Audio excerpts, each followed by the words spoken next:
Hey, and welcome everybody to this week's edition of my physical video game showcase. This time I'm doing my next 10 original Xbox video games. I picked these up over the last couple of weeks. Starting off with 007 Agent Under Fire.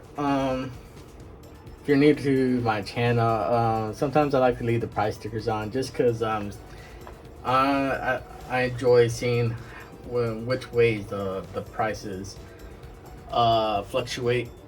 But James Bond 007 Agent Under Fire is a 2001 first-person shooter based on the James Bond franchise, developed and published by EA. It originally began development based on the 1999 Bond film The World Is Not Enough. However, the game was delayed and eventually reworked into Agent Under Fire.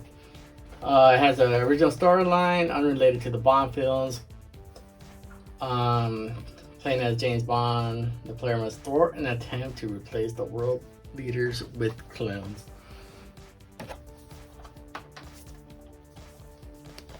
Next up is James Bond 007 Everything or Nothing. I picked up these James Bond titles at the same place. They were just on a row and under $10. So I scooped them up. But it's an action adventure video game based on the James Bond films, obviously. Developed by EA Redwood Shores and published by EA. This game actually features the cast of voice actors, including Pierce Brosnan reprising his role as James Bond. Other returning actors include Richard Kiel, John Cleese, and Judi Dench. They play Jaws, Q, and M respectively.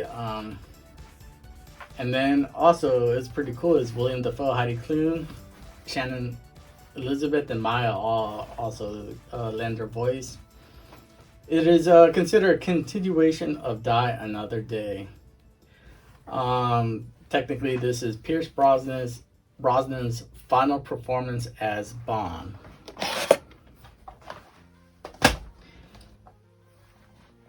Next up,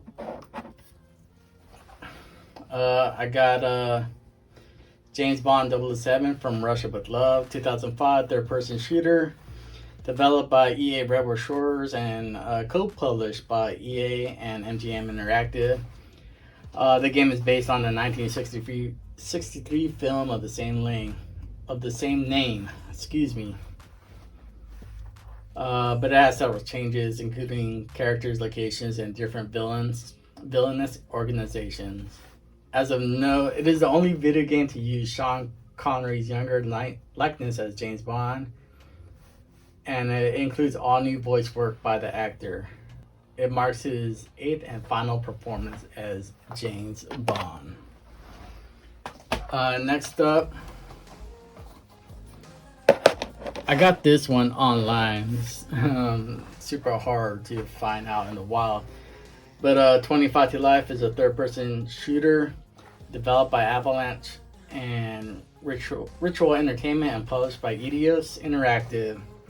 The game allows the player to play both as cop and a gangster at different times in a cops and robbers style game. I think it is might be like a Grand Theft Auto clone.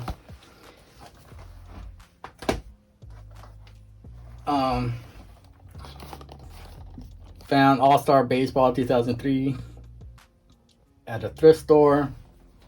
I normally don't buy sports games, but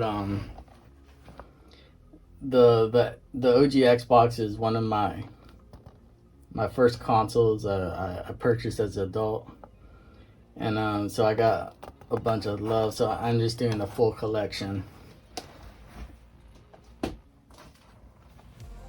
Next up,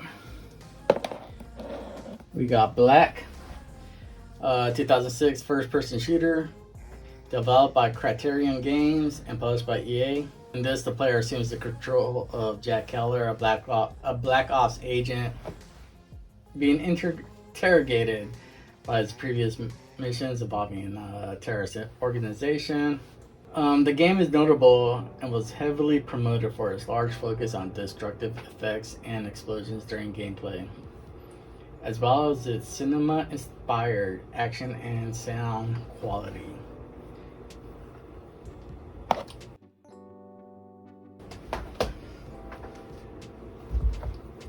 I'm not a public speaker, so please bear with me as I start to practice and get better at this. Next up, I picked up Brute Force, video game released for the Xbox by Microsoft. It's a squad-based third-person shooter that uses 4 team members who fight in numerous battles. Each character on the team has their own strength and weaknesses.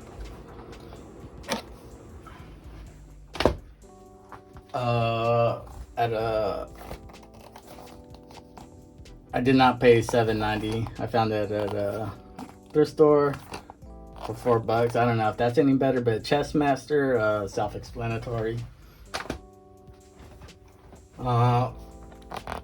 Picked up The Great Escape for $6. The Great Escape is an action-adventure stealth video game based on the 1960 film of the same name. Developed by UK-based developer Pivotal Games, and I believe that's like the second video game that was based on the film in 1963.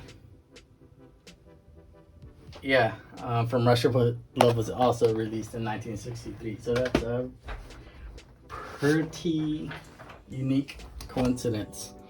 And lastly, we got Midnight Club 3 Dub Edition. 2005 racing game developed by Rockstar San Diego and published by Rockstar Games. It's an arcade style racer, and it focuses on wild high-speed racing rather than realistic physics and driving. The name was derived from a partnership between Rockstar and Dub Magazine. Players race through open world recreations of San Diego, Atlanta, Detroit, listening to the 98 licensed music tracks that include hip-hop, rock, and other genres.